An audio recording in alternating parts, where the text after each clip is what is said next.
Hey, good morning, Forest Park. Hey, I've got some good news and I got some bad news. I'm going to give you the bad news first and then we'll jump to the good news, okay? Bad news is I didn't sleep much last night. I laid down about 3 a.m. and then I couldn't sleep and then I got up about 5:45. So if in the middle of my message today I happen to just kind of pass out, just put a pillow under my head and we'll have Bill come up and finish out with prayer and a song or something, okay? So, here's the good news. About 12:50 a.m. this morning, Lana and I became grandparents. So, yeah, that's it. Grayson Lee, isn't he beautiful? So, Cameron's doing really, really well, and it was a long evening, of course, and that's the reason I didn't sleep. So, anyway, but they're doing great. Yeah, so 7 pounds, 11 ounces, so he's doing great. So hopefully home tomorrow. At least that's the plan. So just wanted to share that with you guys today. So anyway, hopefully I'll get to see him again this afternoon. All right. Hey, we're beginning a brand new series today called Life Sucks and Then You Live. We're going to be in this over the next 5 weeks. So I hope you are with us over the next few weeks, and we're going to learn and grow together. Hopefully you've got an iPad or a phone or a notepad or a Bible or something, and you can take some notes and follow along. If you are newer to Forest Park, you can go to fplive.app, and you will find an app that you can use, and the message notes are there for you as well, scriptures that we're going to use, and you can take notes inside of it and keep it for yourself and all those different things. So hopefully that will be beneficial to you as we launch into this series. At the end of my first grade year, my teacher passed out certificates to my classmates. She called Johnny and Katie and Steve and Rebecca and on down the line. One by one, my friends got up, walked over to her desk, and quickly received a certificate that she presented them. Best grade certificate, most creative certificate, most athletic certificate, and so on. I kept my head down. I didn't expect to receive a certificate, didn't think I had done really anything in first grade much deserving of a certificate, but to my surprise, the teacher called my name, Scott, Neal. I was shocked. I got up from my desk, nervously walked to her desk where she handed me a certificate with my name blazed across the middle, and just above my name, it read, All Smiles Award. I was getting a certificate for smiling constantly. It was true. When I was in first grade, I smiled frequently. If you looked at me, I smiled. If you called my name, I smiled.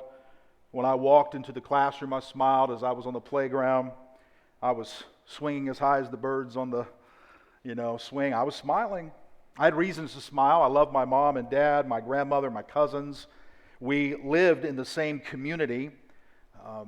You could see my cousin's house from our house, and I would just walk down there in the mornings on Saturday, and we'd play together and ride bikes together. I had a cat. I loved my cat. We had woods out back, and my cousins and I would play in the woods, and I just had a reason to smile. I loved to smile. But smiling, for me, didn't last beyond my third grade year. As many of you know, stuff happens, right? Adult stuff. Arguing, fighting, lying, divorce, moving, new marriage, mixed family, the things that are pretty much normal in our world today, but very abnormal to a kid who smiled all the time. Day by day, my smiles faded. And by the end of my third grade year, most of my smiles vanished.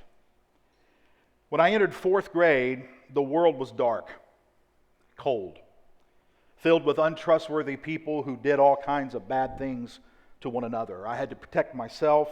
Nobody was looking out for my interest. If not me, then who? It was during this period monsters hatched. They started out small, almost unnoticeable, but they grew like gremlins grow. They took up residence in my head for years, talking to me, influencing my decisions, tripping me up, causing me to worry, doubt, question those around me.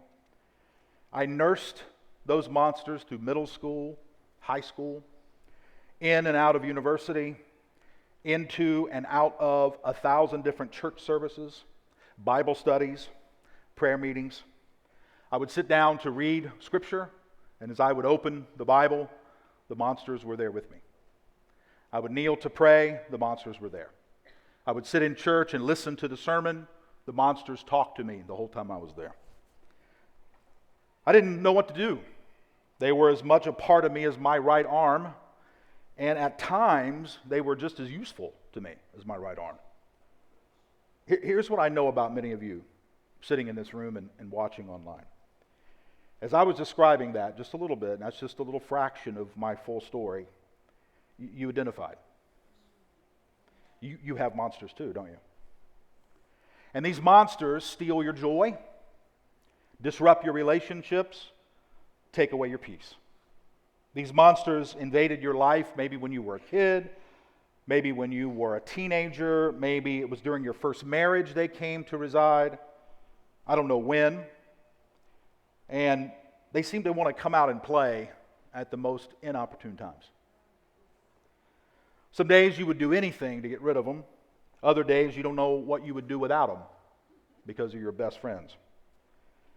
You've tried about everything. You've tried to sleep it off, drink it off, change your job it off, change your house it off, change your girlfriend, boyfriend it off, change your spouse, change your business, become well-known, counseling, spirituality, and all of it works for a while, but none of it works forever. And you never wanted these monsters in your head. But you got them. And you have them because sometimes life sucks. It just does. The divorce sucked. The bankruptcy sucked. The affair sucked. The rape sucked. The abuse sucked. The learning disability sucked. The infertility, the abortion, the adoption, the death of the love of your life sucked.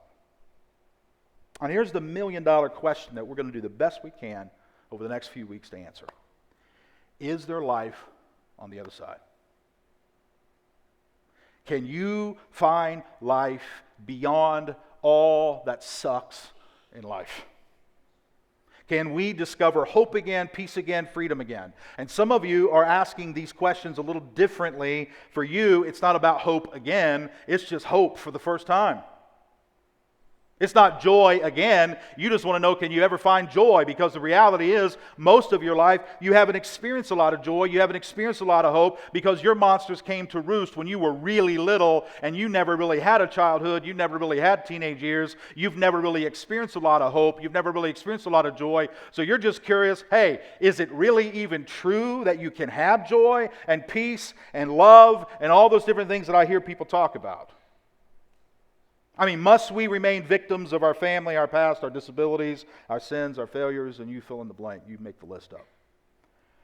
Well, in case you got to leave early, let me give you the heart of this entire series. Okay? Say, I don't have to come back again, right? This is it. You're going to give it to me now. I can check out and leave. Sure, you can do whatever you want to do. But let me give it to you right at the beginning, and then we're going to spend the next few weeks unpacking it, all right? And I'm going to have to say this slowly, not because of your lack of intelligence, but I don't always communicate things clearly. Yes. Let me slow that down, all right? Yes, there's life on the other side. Yes, there's hope again. Yes, there's freedom. Yes, there's joy. Yes, there's deliverance. Yes, there's all these different things. But this is the part you're going to have to listen to me very carefully about. There is life on the other side of depression and anxiety and screwed up childhoods and divorces and learning disabilities and monsters in our heads. But, and here is what we will begin discussing today, and I will do the best I can over the next few weeks to unpack slowly for you, okay?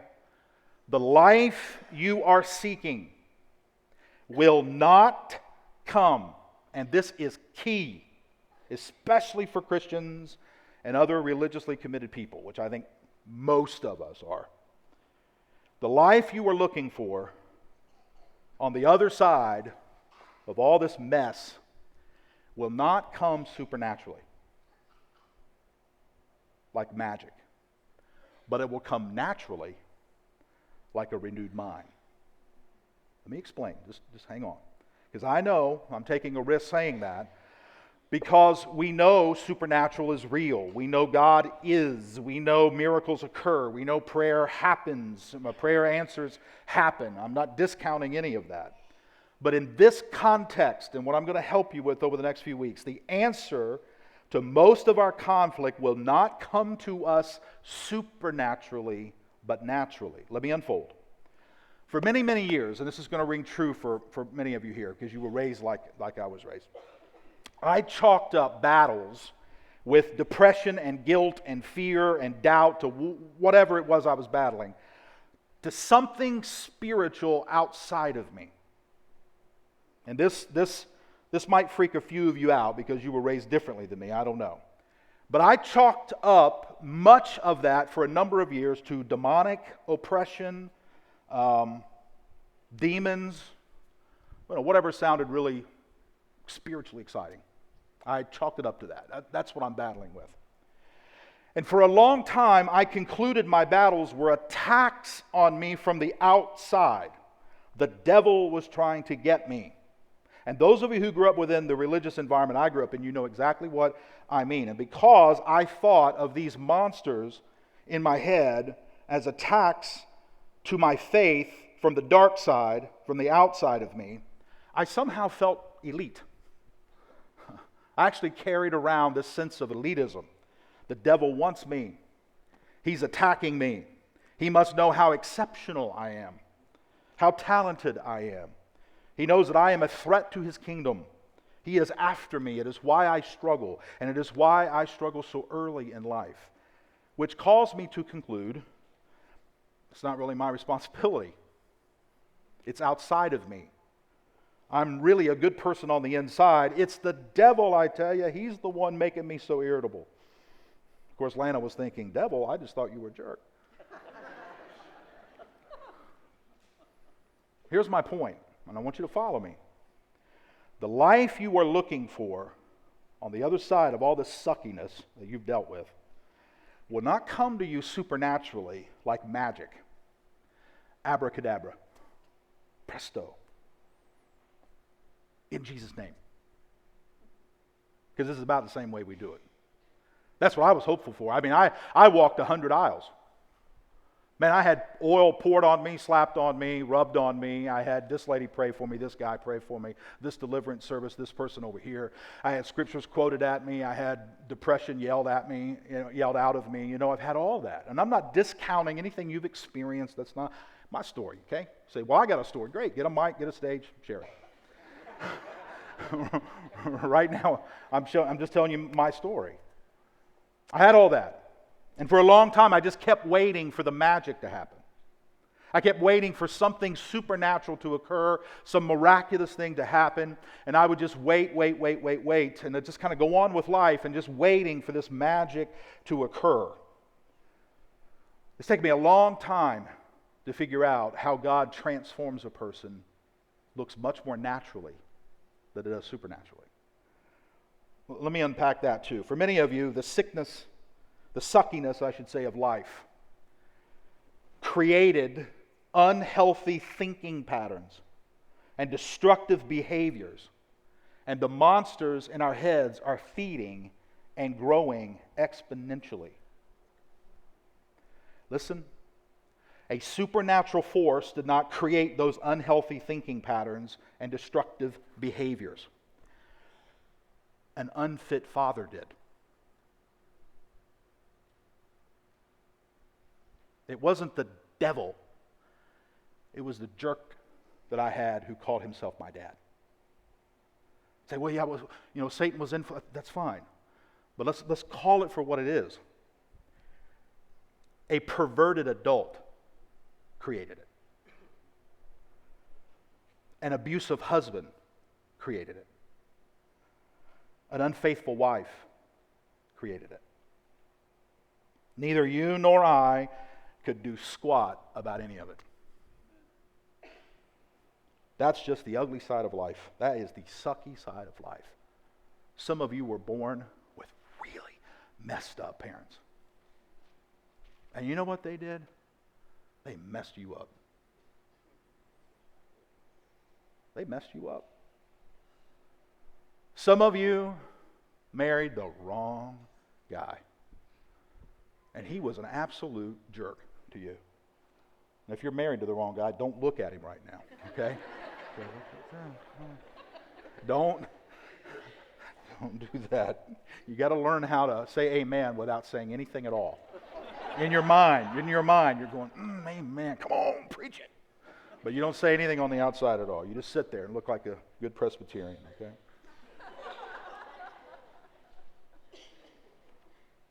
There wasn't one thing you could do about it. One thing that I could do about the decisions my parents made. Not one. Decisions my mom made, the decisions my dad made, the decisions my biological father made, my stepdad made, my adoptive dad made. I couldn't do a thing about it. You know what? They just carried me everywhere I went. Hey, you're going to go to this school for a while. Okay, we're done here. You're going to go to this school now. Okay, we're done here. Okay, now we're going to live here. Okay, now we're going to live here. Okay, what could I do? I was 5, 6, 7, 8, 9, 10. It was out of my control. But.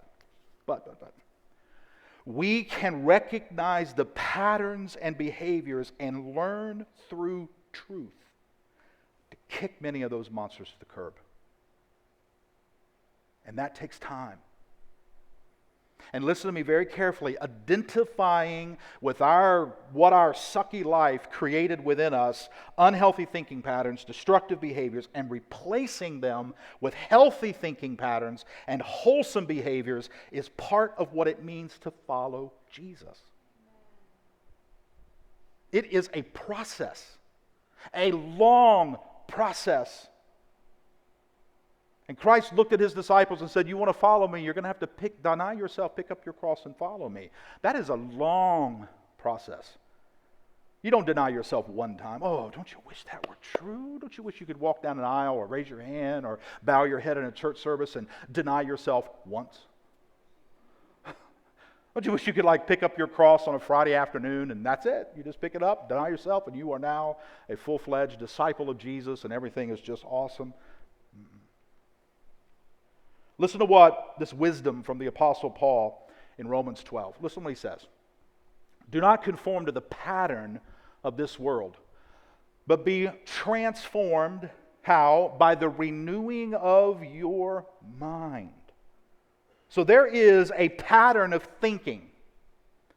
A pattern of thinking preventing us from knowing what is good and healthy and wholesome and perfect. There is a pattern. A pattern. Do not conform to the pattern of this world. So there's a way of thinking that Paul says we're not to have, and there's a way of thinking that we ought to have. Now watch this whole verse. Do not conform. Let me go back to the other one. There we go. Do not conform to the pattern of this world, but be transformed by the renewing of your mind. Then, when your mind is renewed, then you will be able to test and approve what God's will is. After your mind is renewed, then you'll be able to test and approve what God's will is, His good, pleasing, and perfect will. So there is a pattern of thinking that prevents us from knowing what's good and healthy and perfect and wholesome. And there is a pattern that will help us know what is good and healthy and wholesome and perfect. So we've got to get off the pattern that prevents us from knowing what is good and wholesome and healthy, and we've got to get on the pattern that will reveal to us what is good and wholesome and healthy thinking. Watch this, what Paul says in the next verse, verse 3. For by the grace given me, I say to every one of you, do not think of yourself more highly than you ought. Rather, you should think of yourself with sober judgment. There's the pattern. What? Humility and honesty. Don't think of yourself as being too high, but rather think of yourself in humility and with sober judgment, which is honesty. I don't know a better description of a mentally healthy person than a person who is genuinely humble and truly honest. Genuinely humble and truly honest. But some of us have fed the monster so much, they are so firmly embedded in us, they are choking out our potential, and we are dying slowly on the inside. The gifts and abilities and talents and resources God has given to us cannot be realized in us because the monsters in our head are constantly keeping us down. Listen to what Paul again says to this young pastor by the name of Timothy. This is what he says to him in 2 Timothy 1:7. God, hey Timothy, listen to me, okay? God has not given you a spirit of fear, but of power, love, and a what? Sound mind. So listen, if you're struggling with fear, anxiety, stress, worry, all the negative things of life, and they are weighing you down, you've got to realize that that is not God's will for you. God's will for you is to experience power and love. And you know how that's going to happen?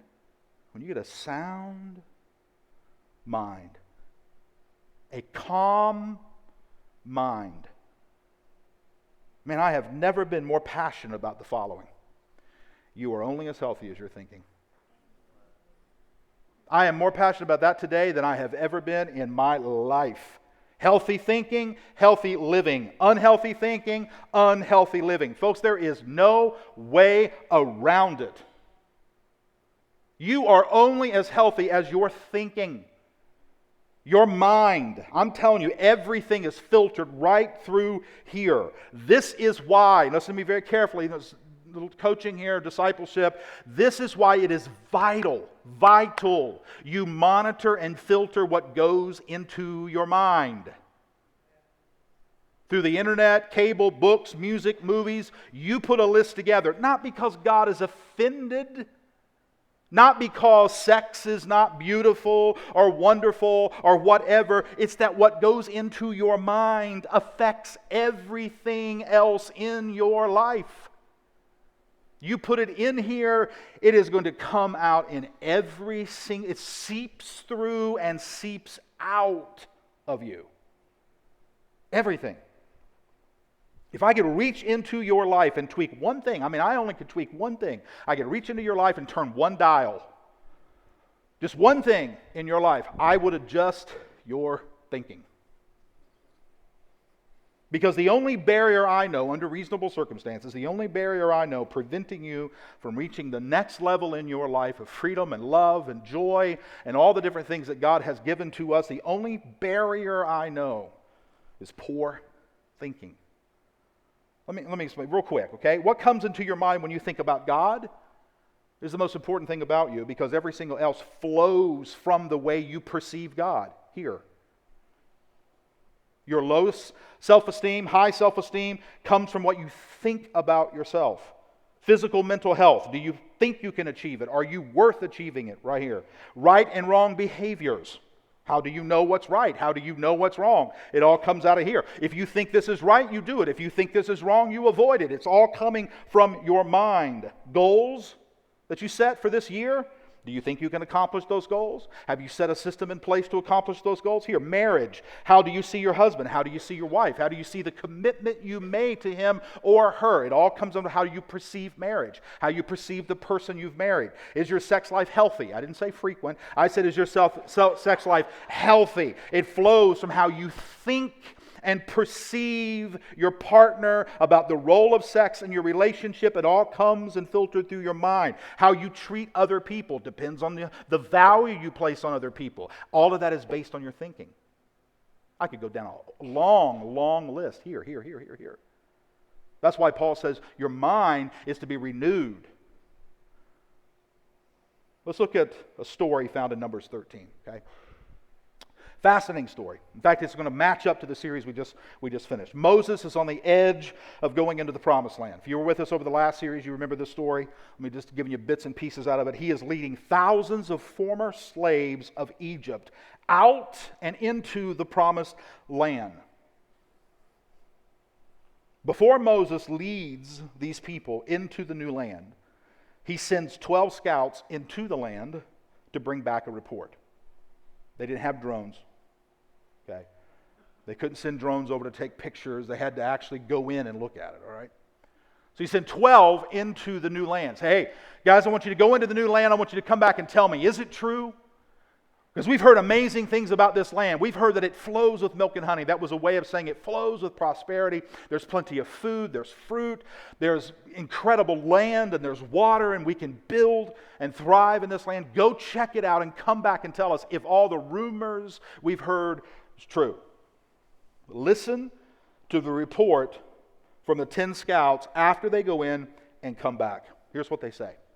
We went into the land, Moses, to which you sent us. And I'm telling you, it does flow with milk and honey. And here is its fruit. And they hold up this large, like grapes and all these fruit. And they look at this. We cut some of this down, brought it back. It's an incredible amount of fruit. And there's all this prosperity. But, verse 26, listen to this. The people who live there are powerful. And the cities are fortified and very large. We even saw descendants of Anak there. And the Amalekites live in the Negev, and the Hittites, and the Jebusites, and the Amorites live in the hill country, and the Canaanites live there, right by the Jordan River. In other words, we believe that the land is filled with milk and honey, and everything is great, but we can't do it. May I let you in on a secret? Sure. When someone says something positive, and then they say, but,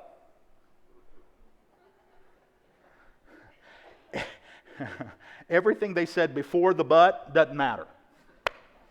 Okay? I like your shoes, but that was a good meal, but all I hear is after the but. I don't hear anything before the but, because the but just changes everything they just said, right? They just kind of buttered you up. Then they're going to tell you what they really think. Moses, the land does flow with milk and honey, but all these people, but all our enemies, but all these reasons why we can't do it. Although the fruit was amazing and although the land was beautiful, what do the 10 scouts talk about? They talk about the fortified cities and all the ites living in the land. Listen, thinking. You find what you're looking for. You look for ites, you'll find them. The Jebusites, the Canaanites, all the different ites, all the monsters. You look for them, you find them. You look for negativity, you find it. You look for reasons not to do something, you find it. Of the 12 men Moses sends into Canaan, only 2 of them reported back to him that they could actually accomplish what God had called them to accomplish. Now, the way the 10 scouts reported to Moses gives us a lot of insight into how monsters think and process. The 10 scouts were defeated before they ever attempted to take the land. After Joshua and Caleb provide a positive report to Moses, those were the 2, the other 10 speak up. Now listen, here, let me just set this story up. They send the 12 in, they come back, Moses says, give me a report. 10 of them say, well, hey, you know what? It's an amazing land. It does flow with milk and honey. In fact, here's some of the fruit. But we can't do anything about that land. It's filled with all kinds of enemies, and there's all kinds of reasons why we can't accomplish what it is that supposedly God has called us to accomplish. There's no way we can do it. So the 10 get finished, and then Joshua and Caleb speak up, and they say, we can do something great. We can believe God. There's always going to be more negative people in your life than positive people in your life. You can easily find the 10. You're going to have to look for the 2. The 10 were negative, the 2 were positive. After the 10 speak up and say how negative everything is, the 2 speak up and say how positive everything is, and then the 10 come back and watch what they say. But, is that a warning for me? Like I have 5 minutes left or something? I don't know what that is. But, God's like, you're not doing well today, Scott.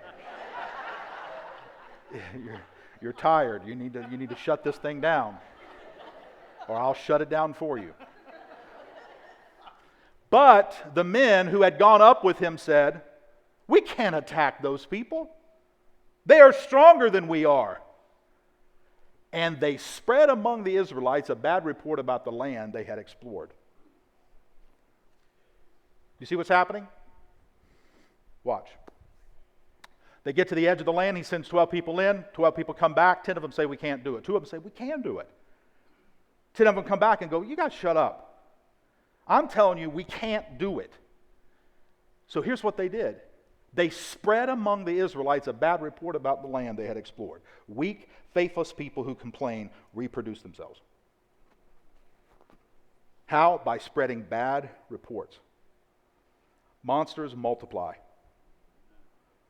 They said, let's go on to the next verse. They said, the land we explored devours those living in it. All the people we saw there are of great size. We, what? Saw the Nephilim there. We seemed like grasshoppers, watch this, in our own eyes.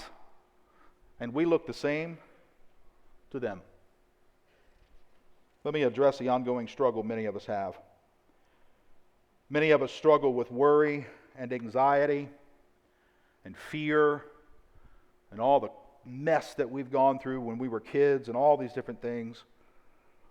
And we can't step into the land that God has given to us.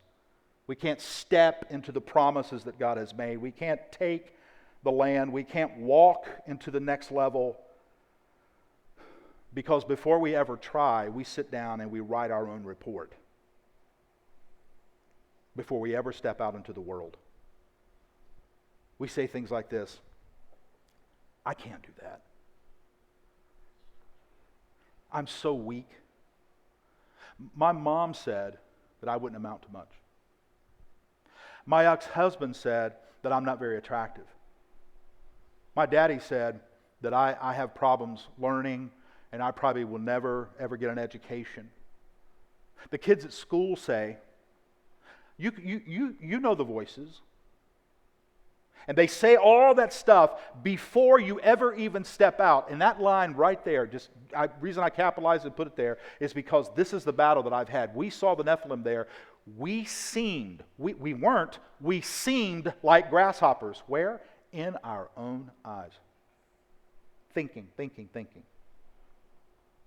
We seemed like grasshoppers in our own eyes. Some of you see yourself as being so small and so weak and so unable to do anything great. Before you even step out, you've already written your report.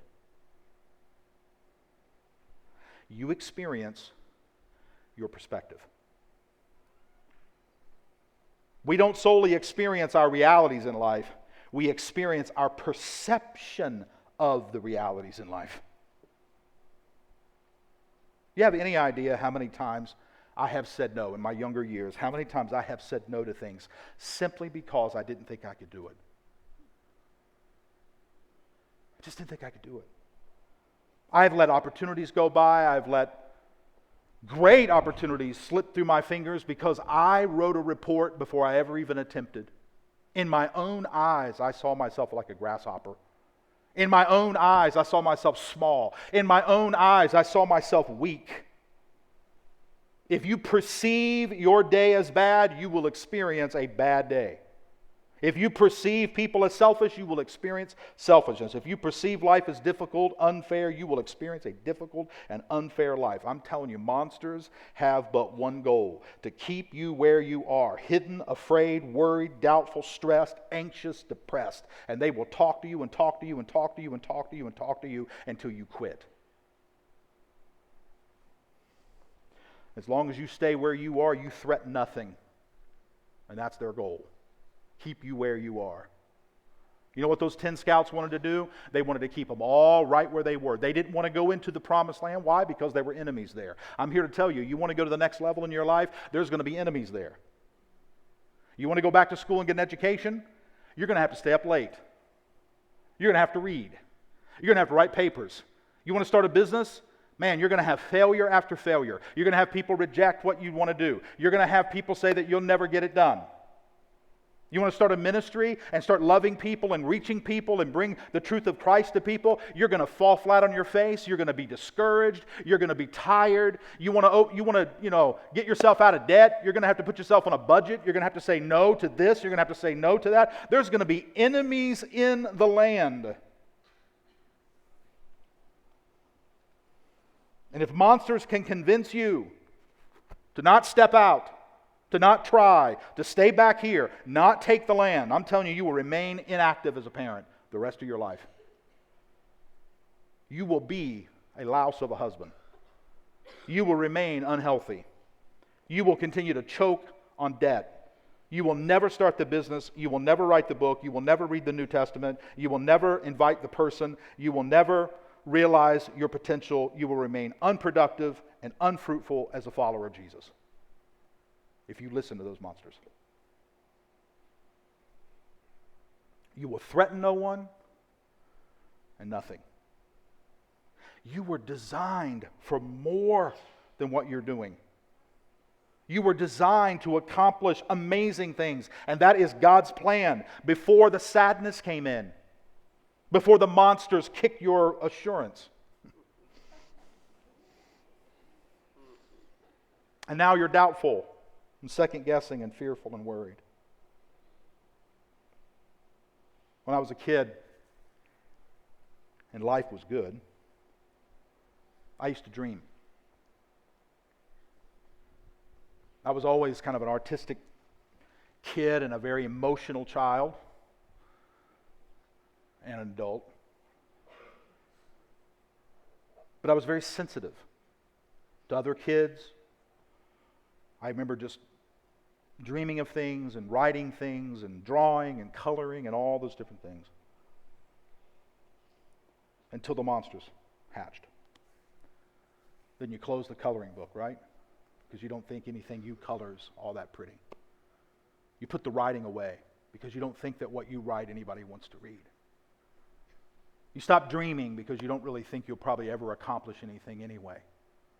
The monsters, the monsters, the monsters. Whew. What do you do, Scott? What do you do? That's the whole point of the series. Today's just kind of cracking it open. Whole point of the series. Let me help you. You ever been on a train? Anybody been on a train before? Just lift your hand, admit it, okay? All right. A few years ago, my family traveled to D.C. for vacation. We traveled by train. It's the first time I'd ever been on a train. I loved it. I thought it was great. It was simple to purchase tickets, easy to get to, comfortable to ride, inexpensive, slow, but it was inexpensive. We weren't in a hurry. And you get on the train. It's real simple. You get on the train, you ride until your train reaches your destination, and you get off. That's it. Real simple. We just got on the train, and we stopped here, and we stopped here, and we stopped here, and I'd look at Lana and go, now? She'd go, no, not now. So I'd go back to reading. Then we'd say, now? No, not now, Scott. Just wait. We'll be there in a few, And then she said, okay, now. When I got up, walked out, Then we got to D.C., and we rode the subway. I loved it too, but it was not as simple. Because if you don't pay attention, you can get on the wrong train, and you'll end up where you don't want to be. Now, you'll get back, but you'll be frustrated, and it'll take half the day. You probably won't be married anymore. You'll have different kids than you started off with. I don't know where these kids came from. I picked them up on a different route. I don't know what. Thoughts are like trains. They take you somewhere. You get on the right train and you'll end up in Peaceville, Happy Land. But you get on the wrong train and you'll be in Gloomtown, USA, Self-Pity City, Lonesomeville. Anybody know what I'm talking about? Am I talking to anybody who's real in this room today? Say, okay. I'm just telling you where I am, what I've learned. All right? Many of us get on the wrong train every single morning. I mean, every morning we get on the wrong train. And we don't even realize it. We think life is just like this. This was me, right here. This what I'm getting ready to describe to you was me for probably 15 years of my life. And most of that was within my marriage. Because it was finally got mature enough I could see some of this stuff. And when you get on the wrong train, you look around and everybody else is on the train with you. Because see, when you get on a particular train, you've chosen a particular train, and the other people have chosen that same train too. So you're all going in the same direction. Even if you're going in the wrong place, you're all still going there. You're high-fiving everybody on the train. But you're all going to end up where you don't want to be. And you just assume this is the way it is. For a long time, I just thought that's the way life was. I just thought life was like this. I just figured you get up in the morning and, you look outside and the weather determined how you were going to feel. Oh, man, it's raining. Gray skies. I don't want to go anywhere today. I don't feel good. I got a headache. I'm on the train. Self-pity city. Here I come. I don't feel good today. I don't want to. I thought we were going to go I don't want to go now. I don't feel like going now. You got to learn to get off the train. Oh, that's hard. Because you got to say goodbye to friends. Right? Same people you've been riding with every morning. I got to go. Where are you going? I got to get off this train. Why? I got to get on another train. Oh, come on, sit down. Come on, we can complain all the way. I got stories I hadn't even told you yet about my life. Really? Yeah, come on, let's get a cup of coffee, let's sit down. I want to tell you all about how my wife treated me last night. Oh, well, I guess one more day.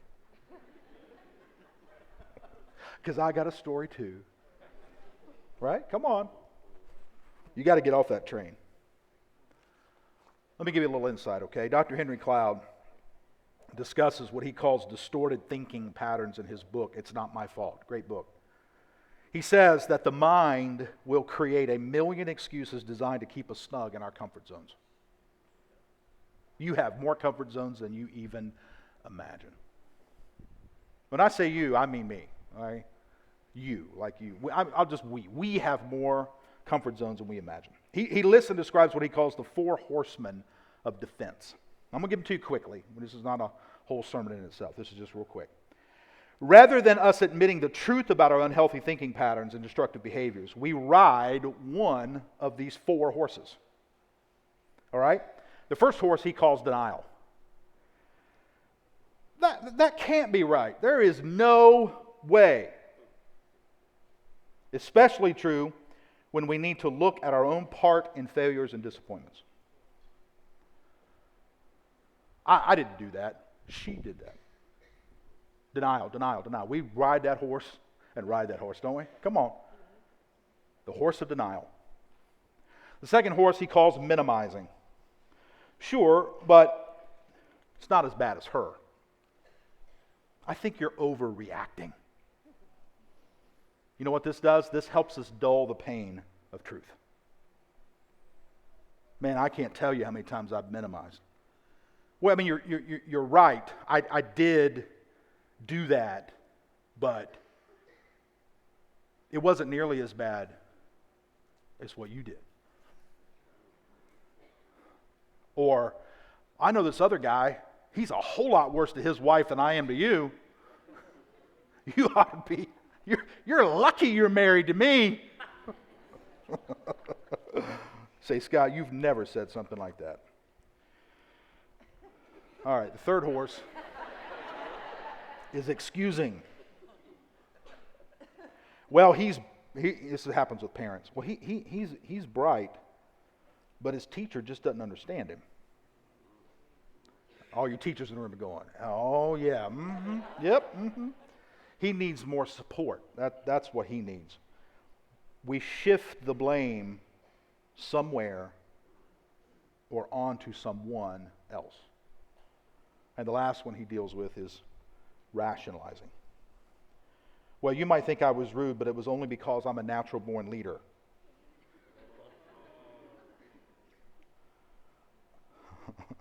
It's the way type 1 leaders act. You knew that when you married me. You said I do, and here I am. All right? Basically, you're a spin doctor. You just spin the whole thing. You ever ride any of these horses? Come on. Does your spouse ever? No.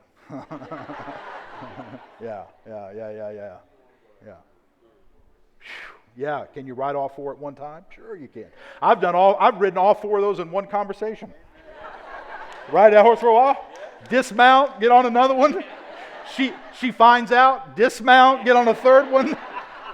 You gain a lot of ground. Then she's got a good scope though. Sharp. Steps to better thinking. Let me give you 5 here. I hope this is helpful to you. Well, you don't know. I hadn't said them yet, George. You might want to wait till I give them to you. All right. Oh yeah, come on. All right. Here we go. Number 1, accept brutal reality. We need to accept what is true, not what we hope is true. Folks, I have had, in my marriage especially, I've said this to you guys before, those of you who were here at that time when I said it. I'm pretty good with words, you know, and that's a good thing, but the very thing that is a gift can also be poison if it's used the wrong way. It's a double-edged sword, if you will. And I used to get into arguments with Lana, and I would win because I'm good. I can mount a horse fast. I'm good. And I can spin things in a way, and 15 minutes into it, what were we arguing about? See, that's my point. What were we arguing about? Because I changed the subject and everything else, you know. And I won the argument consistently. But I consistently lost the girl. That's the reality I had to deal with. So, do I want to be right? Sleep on the couch? Or do I want to go, you know what, it's not worth it, and have a warm, loving relationship? Whew. Boy, it's hard for someone like me, because I don't let things go. Got to deal with it. We got to accept what's true, not what we hope's true. Begin a thorough search of what is true. Ask people who are positive. Hey, let me ask you a question. What am I missing here? What am I not seeing? Because I've got some blind spots in my life. I'm not seeing things. Help me see. Here's a great question to ask. How is it? What must it be like to sit on the opposite side of you? You want to talk about reality? Here's a question I started asking myself. What is it like to wake up beside me every morning? Whew. What is it like to have me come home in the evening? What is it like to have to tell me bad news? What must it be like to eat breakfast across the table from me? If I had to look at my face and my expressions, what would that be like? That's reality. Say, where's Jesus in all that? You want to follow him? Deny yourself. Take up the cross. Follow him. Love your wife as Christ loved the church. Gave himself for it. If I put all the religious words in it, you'll say amen. If I don't, and see, that's our problem. We don't deal with brutal reality. Number 2, I got to hurry. We'll have another service coming in. They're not nearly as godly as you. They sleep late on Sunday, you know. Take the low road. And what I mean by that is humility. See yourself and your situation clearly, for good and for bad. Stop caring if you look like a hero or a villain. Pursue truth. Pursue truth. Guys, it's really especially, we got to learn how to humble ourselves before our wives. And wives have got to learn how to humble themselves before their husbands and admit wrong. Man, one of the most powerful things you can do is genuinely, honestly. This is not just for those married. This is for friends. This is for within the church. I'm sorry. I was wrong. I was rude. I was disrespectful. I didn't care what you thought. I'm sorry. That's taken the low road. Humility. Powerful. You want to think better? Accept the brutal reality of who you are and what's true about you. Take the low road. Humble yourself down. Number 3, pursue self-awareness. Become a student of yourself. Quit evaluating everybody else. Evaluate you. Need a scripture for that? Hey, before you take the log out of somebody else's eye, or the speck, take the log out of your own. Become self-aware. That's a trait of successful people. They achieve success because they're able to confront the truth about themselves and deal with their own unhelpful thinking patterns. Take the Enneagram. Go to counseling. Study up on your personality. Assume you need help. Just assume you need help. Well, if I had a better wife, if I had a better husband, hey.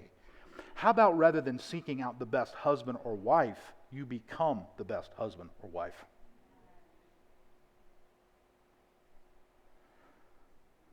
Number 4, forgive your enemy. You got to deal. Boy, this is so big. We got to go. You have to deal with the suckiness of life. Let me change it. You have to deal with the suckiness life threw your way and the damage it had on you. This is a 5-week series. One of the weeks I'm going to deal with, the whole subject is going to be about forgiving the people who sucked your life up. Because you got to deal with it. You will never find life on the other side until you deal with the people who messed your life up. You're going to have to deal with that dad. You're going to have to deal with that uncle. You're going to have to deal with that mom. You're going to have to deal with those people who messed you up. They're your enemy. You want life on the other side? Learn how to forgive. I don't snap my finger. Forgive. Oh, okay, I've done that. What's next? This is a process, folks. And number 5, here's a real simple one you can put in practice immediately. Practice great thinking. What does that mean, Scott? Your mind has been coming up with great excuses to keep you from owning your future. Start identifying those slogans that run through your head that you repeat all the time. I can't. I don't have what it takes. I'm too old. I'm too poor. And change those slogans out immediately to I can and I will. We're going to talk about this next week as we get into identity. When I fail, I learn and I move on. I refuse to let life live me. I'm going to live life. Blame will not get me anywhere. Ownership will take me anywhere. So you're changing those slogans out. Because a lot of times you hear that repeating things in your, I can't. I'm old, I'm poor. I don't have what it takes. Stop that stuff. It's like a skipping, remember CDs? Skipping CD in your head. Track. You might say, Scott, how do you know so much about monsters, man? Because I have lived with them my whole life. I want you to listen to me very carefully. We're going to pray. Every day I face monsters. Every day. Every morning when I get up, there's monsters waiting in my bed. Oh, you're up again. It's going to be a good day today, Scott. I go to the bathroom to get ready. They're looking at me in the mirror. I go in the kitchen to make coffee. They're there. When I'm talking to my wife, those monsters are right there. They're sitting on your shoulder when I'm talking to you. Say, man, you are freaky. Monsters in my head all the time. It started when I was a child through lies and people erasing my smiles. But through God's truth and time, I'm getting those smiles back. With Jesus and His truth, I'm learning how to identify those monsters and kick a whole lot of them to the curb and manage the other ones. Let me ask you a question, and we're going to go. Do you have any idea what you could accomplish, become, achieve, or pursue if the monsters in your head were tame?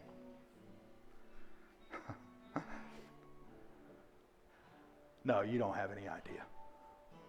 It's probably bigger than you can imagine. It's probably greater than you can imagine. If you could tame those things, tame them, and pursue the land that God has given to you, and be one of the 2 spies rather than the 10, and link yourself up with other people who say, you know what, we're going to do what God's called us to do, we're going to be what God's called us to be. Man, can you imagine the potential in your life if you could learn how to tame those monsters? The suckiness of life creates them. But the truth of Christ and the renewing of our mind will tame them, destroy them, get rid of them. It's a process. It's not easy. But we're going to take the journey together, okay? Let's pray. Father, thank you for your love. Thank you for your grace. Thank you for your mercy. Thank you for the truth. Father, this is a process that we're walking through. This is not instantaneous. There's no magic formula. You have given us every single thing we need, and it is all found within you. But we've got to walk after you and pursue truth and go for it. And when we find it and we begin to apply it, the truth will set us absolutely, completely, totally free. Help us as a church body. Help us as Forest Park to pursue truth, to see it, to apprehend it, to overcome it, to let it become part of who we are, to live in it every day and walk in freedom. Life sucks, but we're going to figure out how to live and not die. In Jesus' name, amen.